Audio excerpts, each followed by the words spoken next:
انہوں نے پوچھا ہے کہ اگر کسی نے دانت میں درد کی وجہ سے نماز عشاء میں لونگ منہ میں رکھ کر نماز ادا کر لی تو کیا اس کی نماز ادا ہو گئی؟ ہاں، نماز کے دوران اس کا رس چوسے نہیں، اگر خود بخود گلے سے اترتا ہے تو وہ معاف ہے۔ خطبے کے دوران بیٹھنے کا سنت طریقہ کیا ہے؟ بس ممبر پر بیٹھ جائے، اس کا کیا مطلب ہے؟ جس طرح میں بیٹھتا ہوں یہ سنت طریقہ ہے۔ اچھا، خطبے کے دوران یوں پوچھو کہ لوگ کیسے بیٹھے؟ خطبے کے دوران تو پہلے خطیب کی نشست بتائی جاتی ہے۔ صحیح بات یہ ہے کہ لوگ قاعدے کی شکل میں بیٹھے، اور یہ بات کہ پہلے خطبے میں ہاتھ باندھ دے دوسروں میں رکھ لے، اس کا ثبوت نہ ہو سکا۔ فتاوی عالمگیری میں اتنا ہے کہ یقعد کما یقعد للصلاۃ، نماز کے قاعدے کی طرح بیٹھ جائے اگر کوئی عذر نہیں ہے۔ مسئلہ اعضاء کی وضاحت فرمائیں۔ آج کے دور میں گھوڑا کھانا شریعت کی روح سے کیا ہے؟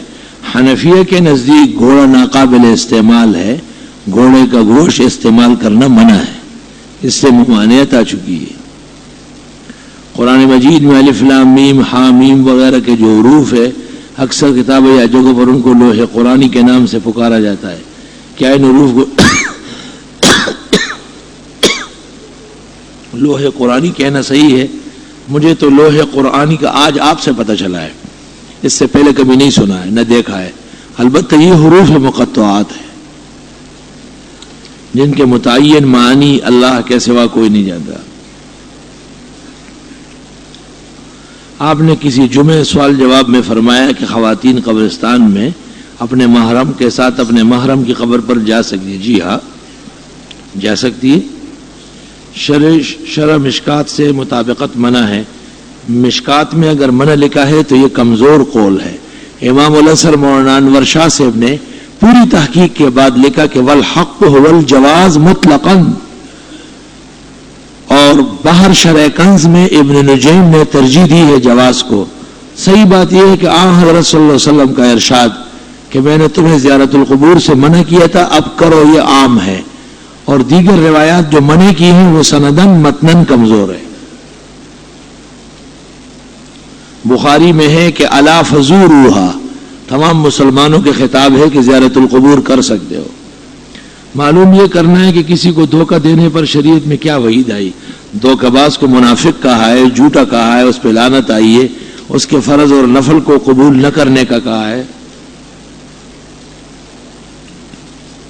حضرت صلی اللہ علیہ وسلم نے اپنی امت کے شرک میں مبتلا ہونے کے بارے میں کچھ فرمایا ہے۔ حضرت صلی اللہ علیہ وسلم فرماتے ہیں ہر نبی کو ایک خاص دعا دی گئی، وہ انہوں نے قوم سے تنگ آ کے استعمال کی، میں نے اس کو چھپا کے رکھا ہے، گناہگاروں کو بخشواؤں گا قیامت کے دن، لیکن جنہوں نے شرک کیا ہے ان کی شفاعت نہیں کروں گا۔ اور حوض کوثر پہ کھڑے ہو کے آپ بدعتی اور مشرک کو بد دعا دیں گے، فسحقا فسحقا لاصحاب النار، تباہ ہو جائے یہ دوزخ کے ٹھیکیدار۔ رمضان المبارک میں تفسیر کا کیا ٹائم ہوگا؟ کل تو یہی ٹائم ہوگا جو ٹائم ہے، اور اس کے بعد انشاءاللہ شاید 7:30 بجے کر دیں گے، 7:30 تا 1۔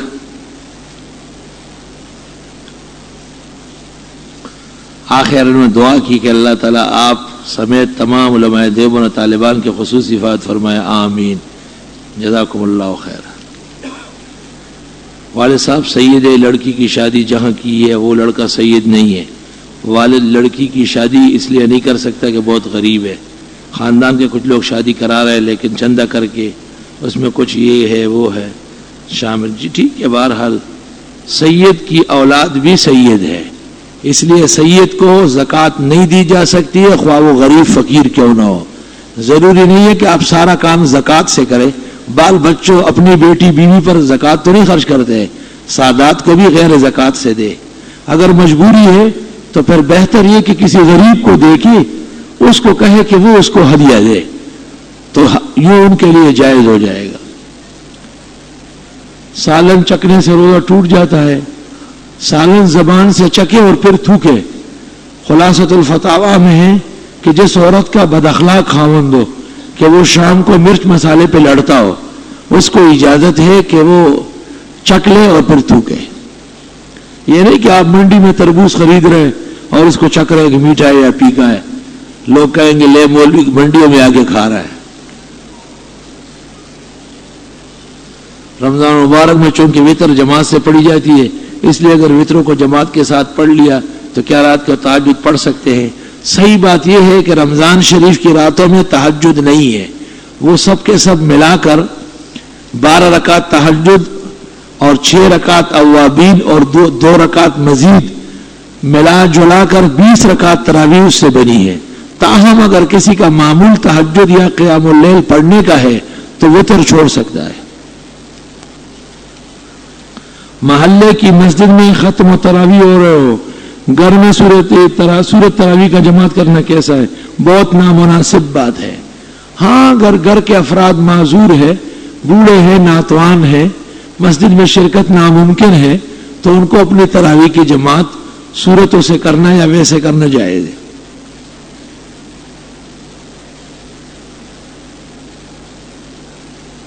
کہتے ہیں کہ سورت والی تراویح اس لیے پڑھتے ہیں کہ لوگ مسجد میں نہیں جا سکتے، وہ کہتے ہیں ہم دیر تک نہیں کھڑے ہو سکتے۔ بجلی کے بل بھرنے کے لیے تو 2 گھنٹے کھڑے ہوتے اور بینک کے کھاتا چیک کرنے کے لیے 1.5 گھنٹہ کھڑے رہتے ہیں، 2-3 دن جانا ہوتا ہے۔ اس کھڑے ہونے سے تو وہ سارے گناہ معاف ہو رہے۔ خدا کا شکر کرے کہ اب تو حافظ صاحبان 1.25 پارہ پڑھتے، 1 گھنٹے میں چھوٹتے، صبح سرحد میں 3 رات 4 کا ختم ہوتا ہے، وہ لوگ 27 تک نہیں کھڑے ہوتے کہ بس 3 راتیں حافظ صاحب کو دیں گے، جتنا چاہو کھڑا کرو۔ وہاں ان کو شامل کرنا چاہیے جو دیر تک کھڑے نہیں ہوتے۔ رمضانوں میں روز افطار کے وقت ٹی وی پر جو اذان آتی ہے، بہت سے لوگ اس سے افطار کر لیتے، وہ ٹی وی دیکھنے والے ہیں نا، ان کا روزہ بھی ٹیلی ویژن کا ہے۔ کیا اس طرح افطار کرنا جائز؟ مناسب یہی ہے کہ آدمی جس جگہ ہے اس جگہ کے غروب و آفتاب سے تعلق ہو، اس لیے مناسب یہی ہے کہ آپ محلے کی اذان یا وہاں سے جو سارن بجتا ہے یا ٹائم کی تعین ہوتی ہے اس کا احترام کریں۔ میں نے ایک جگہ حدیث پڑھی کہ قبرستان میں جوتے پہن کر جانا جائز نہیں۔ حدیث تھی کہ حضرت نے ایک شخص کو جوتا اتار نہ دے کہا، قبر والے کو تو ایذا ہو رہی ہے، روایت ہے، لیکن بریلیوں کے ہاں زیادہ مشہور ہے اور اہل حق کے ہاں زیادہ قوی روایت نہیں سمجھی گئی ہے۔ تاہم قبروں پر جوتے سمیت چلنا بالاتفاق منع ہے۔ پوچھا ہے کہ حضرت صلی اللہ علیہ وسلم کو ہم سلام کس طرح بھیجے؟ درود ابراہیمی پڑھا کر ہے، فرشتے مقرر ہے وہ لے کے جاتے ہیں۔ انہوں نے علماء دیوبند پاکستان اور افغانستان کے علماء شیخ اسامہ مولانا عمر اور طالبان کی حفاظت کی دعا کی ہے، اللہ آپ کی دعائیں قبول فرمائے۔ حضرت مجھے رات کو بہت ڈر اور خوف رہتا ہے اور دل میں بہت غلط وسوسے آتے رہتے ہیں، کوئی وظیفہ بتائے۔ آیت الکرسی کی کثرت کرے آپ۔ مسئلہ یہ کہ اگر کسی کے پاس عشق کی یادگار تصویر رکھی ہوئی ہو تو اس تصویر رکھنے والے پر گناہ ہوگا، واہ بھائی واہ۔ ان اشد الناس عذابا یوم القیامت عند اللہ المصورون، بدترین اور سب سے بڑا عذاب قیامت میں ان لوگوں کو ہوگا جنہوں نے تصویر رکھی ہے۔ تصویر تو کوئی میرخانہ میں گلنار بیگم کی نہیں رکھتے، تصویر تو بزرگان دین، اولیاء، محبوبین، دین معظمین کے رکھتے ہیں، اور بت پرستی دین احمد میں کئی آئی نہیں، اس لیے تصویر جانا ہم نے کھینچوائی نہیں، سخت گناہ اور منع، اور اس بزرگ کے لیے بھی تکلیف کا باعث ہے۔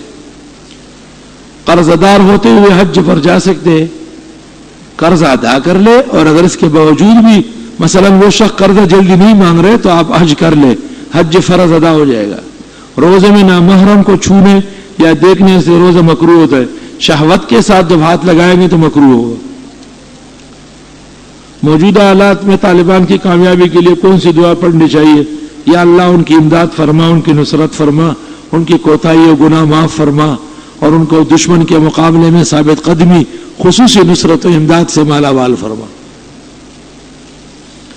مردوں کی تراویح کی جماعت میں اہل خانہ عورتوں کو شریک ہونا کیسا ہے؟ درست ہے، پردے میں پیچھے کھڑی ہو جائے۔ ہمارے محلے میں ایک تبلیغی ہے، وہ رمضان میں مغرب کے اذان میں افطار کے لیے کھجورے ہاتھ میں لے کر مسجد جاتے افطار کرتے کہ یہ جائز ہے۔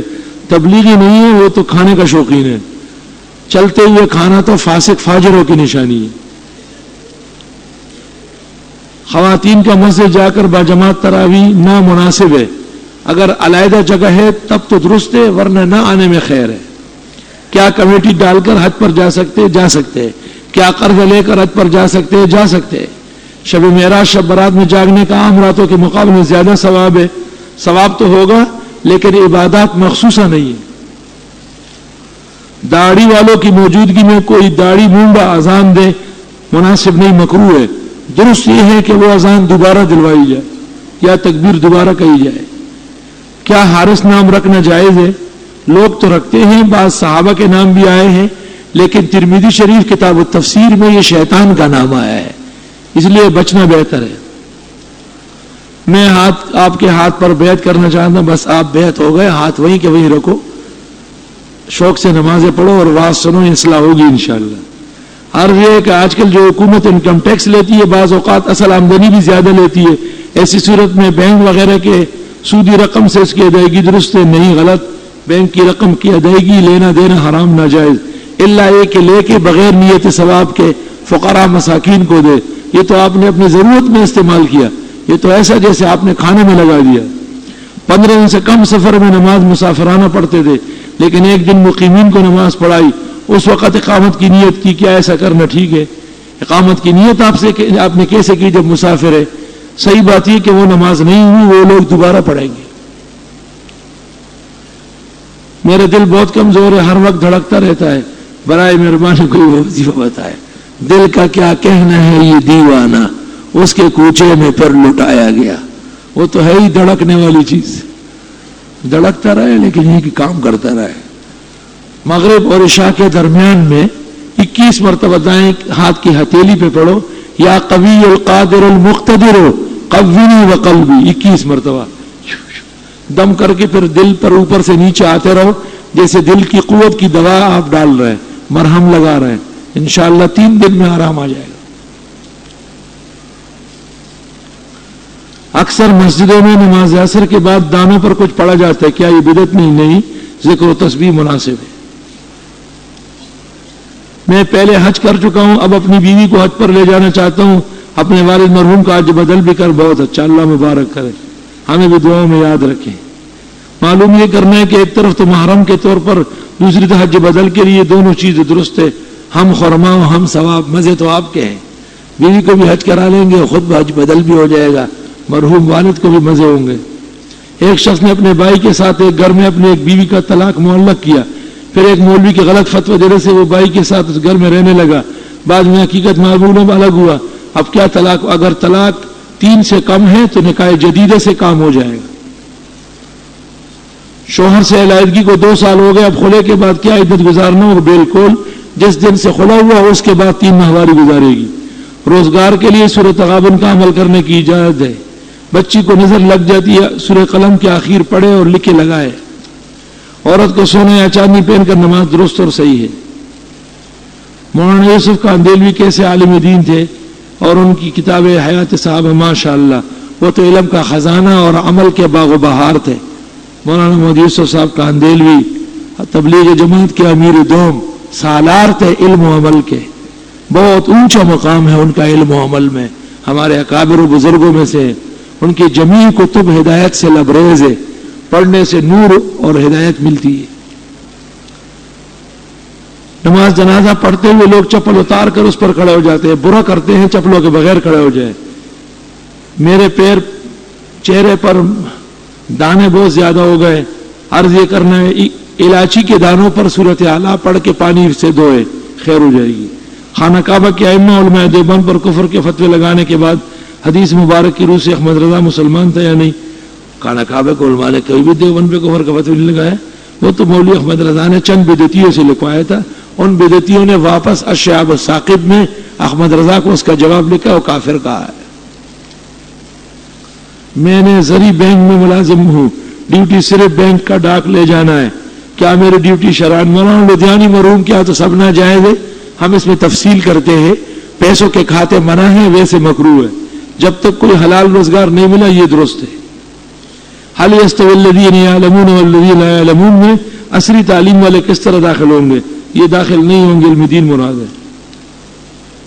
محرم مستورات کی جماعتیں جو تبلیغ کے لیے جاتی ہے درست ہے، کیا کسی رافضی لڑکی کو سنی کر کے شادی کر لے، لیکن سنا ہے کہ وہ ہوتی نہیں ہے سنی، پھر وہی کہ وہی ہوگی، جیتے تھے کو تھی وہ تھے انکلو تھی۔